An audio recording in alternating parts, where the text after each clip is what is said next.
Hello students, welcome to RNM academy channel.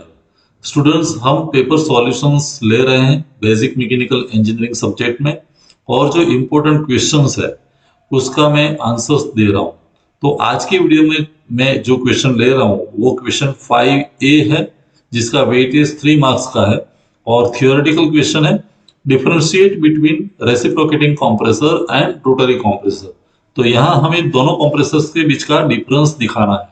तो चलिए, बिना देरी किए हुए मैं स्टार्ट करता हूं इस प्रॉब्लम का सॉल्यूशन।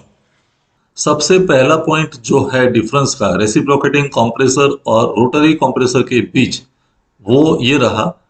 रेसिप्रोकेटिंग कंप्रेसर में पिस्टन सिलेंडर अरेंजमेंट होती है। फिजिकल जब बात करते हैं तो यहाँ पिस्टन कंटिन्यूअसली रेसिप्रोकेट होता रहता है सिलेंडर के अंदर रेसिप्रोकेटिंग कंप्रेसर में। जबकि रोटरी कंप्रेसर में पिस्टन सिलेंडर अरेंजमेंट नहीं है। यहाँ एक रोटर है जो कंटिन्यूअसली रोटेट होता रहता है। जब भी हम प्राइम मूवर से पावर सप्लाई करते हैं तो उसी शाफ्ट पर रोटरी मोशन हमें कंटिन्यूअस मिलती है, और उसी रोटरी मोशन मीन्स रोटर के साथ ब्लेड्स जुड़े हुए होते हैं, तो ब्लेड्स भी रोटेट होते हैं। सेकेंड डिफरेंस है supply of air is intermittent. Reciprocating में आप देखें तो जब भी पिस्टन रेसिप्रोकेट होके मीन्स टॉप डेड सेंटर के नजदीक आता है तब डिलीवरी होती है। फिर एक स्ट्रोक रहता है जहां पिस्टन वापस जाता है फिर आता है। तो जो एयर का जो सप्लाई है डिलीवरी में, वो इंटरमिटेंट सप्लाई रहता है। इंटरमिटेंट इस तरह से कि वो सप्लाई हमें कंटिन्यूस नहीं मिलता है। और जब रोटरी कंप्रेसर की बात करें तो ये नॉन रिवर्सिबल जैसा है। तो यहाँ सप्लाई जो है एयर का वो कंटिन्यूस सप्लाई हमें मिलता रहता है। कंप्रेसर घूमता रहता है और डिलीवरी कंटिन्यूस तौर पर हमें मिलती रहती है। थर्ड पॉइंट जो है डिफरेंस का, स्पीड इज लो। जब स्पीड की बात करते हैं तो रेसिप्रोकेटिंग कंप्रेसर की स्पीड बहुत ही कम होती है, क्योंकि वो मूवमेंट रेसिप्रोकेटिंग है पिस्टन और सिलेंडर की। तो यहाँ स्पीड बहुत ही कम रहती है। जबकि स्पीड की बात करें रोटरी कंप्रेसर में तो स्पीड इज हाई। हमने ऑलरेडी देखा है कि रोटरी कंप्रेसर में जब सेंट्रीफ्यूगल या एक्सियल फ्लो कंप्रेसर की बात करें तो उसकी स्पीड तो 10,000 आरपीएम से लेके 20,000 आरपीएम तक होती है। तो बहुत हाई स्पीड पर ये घूमता रहता है। Fourth point, it is suitable for small discharge of air at high pressure. किस प्रकार की स्थिति में रेसिप्रोकेटिंग कंप्रेसर सुटेबल है? तो जहां भी हमें डिस्चार्ज कम चाहिए लेकिन प्रेशर ज्यादा चाहिए, हमारा मेन कॉन्सेंट्रेशन या मेन फोकस प्रेशर पर है, हाई प्रेशराइज्ड एयर चाहिए, डिस्चार्ज भले ही थोड़ा कम हो तो चलेगा, तो उस केस में हम रेसिप्रोकेटिंग कंप्रेसर यूज करते हैं। जबकि जहां हमें लार्ज डिस्चार्ज की जरूरत है, प्रेशर मॉडरेट या लो हो तो चलेगा, तो उस केस में हम रोटरी कंप्रेसर यूज करते हैं। So rotary compressors are used और they are suitable for large discharge of air at low pressure. Continuous supply चाहिए और लार्ज डिस्चार्ज चाहिए, तो उस केस में हम रोटरी कंप्रेसर यूज करते हैं। Next point, maximum delivery pressure in case of reciprocating compressor is up to 1000 bar. आप देख सकते हैं बहुत ही हाई प्रेशर डेवलप्ड होता है रेसिप्रोकेटिंग कंप्रेसर में जब आप मल्टी स्टेजिंग यूज करते हैं तब भी। तो maximum delivery pressure achievable is 1000 bar. इतना प्रेशर रोटरी कंप्रेसर में मिलना मुश्किल है। तो maximum delivery pressure is up to 10 bar. Means pressure आपको लो प्रेशर ही मिलेगा, लेकिन डिस्चार्ज का बहुत बड़ा एडवांटेज है। लार्ज डिस्चार्ज मिलता है, कंटिन्यूस सप्लाई मिलता है, तो ये बहुत बड़ा पॉइंट है। तो जहां जैसी प्रेशर रिक्वायरमेंट उस प्रकार से हम कंप्रेसर यूज कर सकते हैं। Maximum free air discharge, maximum free air discharge is up to 300 metre cube per minute. Reciprocating compressor में जो एयर की डिलीवरी होती है वो पर मिनट 300 मीटर क्यूब तक हो सकती है। जबकि रोटरी कंप्रेसर में वो डिस्चार्ज ज्यादा है। Maximum free air discharge is up to 3000 metre cube per minute. यानी एक मिनट में 1000 metre cube of air can be delivered in case of rotary compressor. Next, reciprocating compressor के लिए पॉइंट है large size for same discharge. अगर हम discharge को constant रखें, समझो कि कोई चौकस डिस्चार्ज है, फिक्स डिस्चार्ज है, तो उसके लिए जो साइज चाहिए रेसिप्रोकेटिंग कंप्रेसर की, दैट इज कंपैरेटिवली लार्ज। तो large size is required for same discharge. मान लो कि हमारा discharge 500 metre cube per minute है, तो उसके लिए रोटरी कंप्रेसर की साइज और रेसिप्रोकेटिंग कंप्रेसर की साइज, तो रेसिप्रोकेटिंग कंप्रेसर की साइज ज्यादा रहती है। क्यों? क्योंकि उसमें बहुत कंपोनेंट्स ऐड होते हैं, लाइक मल्टी स्टेजिंग है तो इंटरकूलर होगा, पिस्टन सिलेंडर की अरेंजमेंट है, तो जो साइज चाहिए वो साइज बढ़ जाती है। रोटरी कंप्रेसर में तो सिंपल एक रोटरी यूनिट है, इलेक्ट्रिक या मिस प्राइम मूवर के साथ जुड़ा हुआ है, तो उसकी साइज कंपैरेटिवली वेरी स्मॉल, उसकी साइज बहुत ही छोटी रहती है।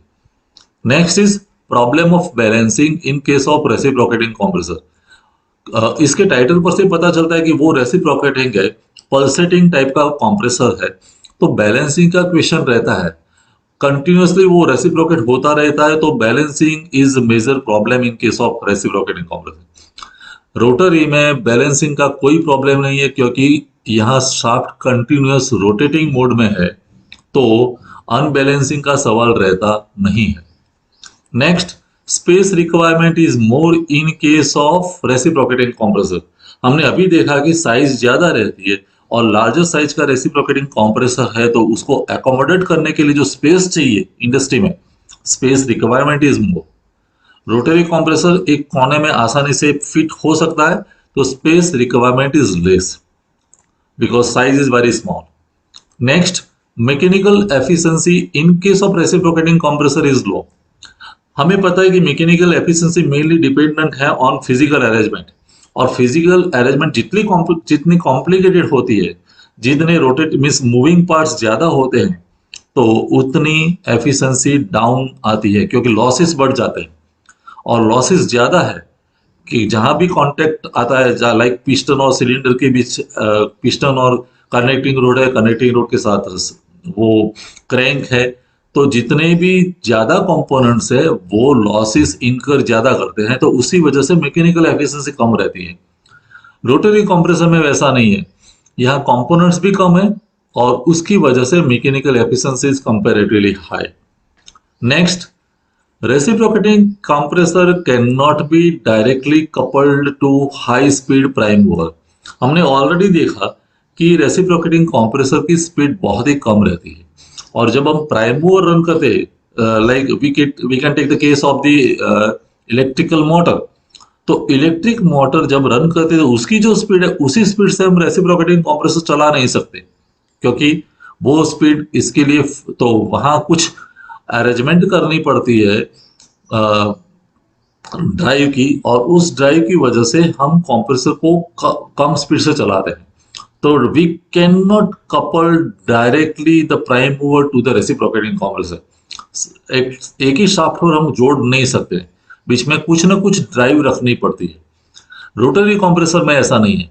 Rotary compressor runs at very high speed, तो जो भी स्पीड है प्राइम मूवर की उसी स्पीड के साथ हम चला सकते हैं, तो एक ही शाफ्ट पर हम उसको कपल्ड कर सकते हैं, जोड़ सकते हैं। Next, air may be mix with lubricating oil. यहाँ जो एयर मिलती है, compressed air in case of reciprocating compressor, that air may be contaminated। उसमें इम्प्योर एयर हो सकती है, क्लीन एयर नहीं है, क्योंकि कंटिन्यूस जो भी मूविंग पार्ट्स है उसका लुब्रिकेशन होना जरूरी है, तो लुब्रिकेटिंग ऑयल कई बार मिक्स हो जाता है एयर में, तो air is not clean. But rotary compressor में लुब्रिकेशन का कोई क्वेश्चन नहीं है, लुब्रिकेटिंग ऑयल अगर है तो भी सेपरेट रहता है, तो एयर इज क्लीन। यहाँ हमें एयर जो है वो प्योर एयर मिलती है। Next point of difference, isothermal efficiency is used for all types of calculation। isothermal efficiency is used for all type of calculation। जो रेफरेंस एफिशिएंसी है रेसिप्रोकेटिंग कंप्रेसर के लिए, आइडियल एफिशिएंसी, वो आइसोथर्मल एफिशिएंसी। आपको पता होगा कि कंप्रेशन 3 प्रकार के होते हैं रेसिप्रोकेटिंग में, आइसोथर्मल, उसके बाद है एडियाबैटिक एंड पॉलीट्रॉपिक।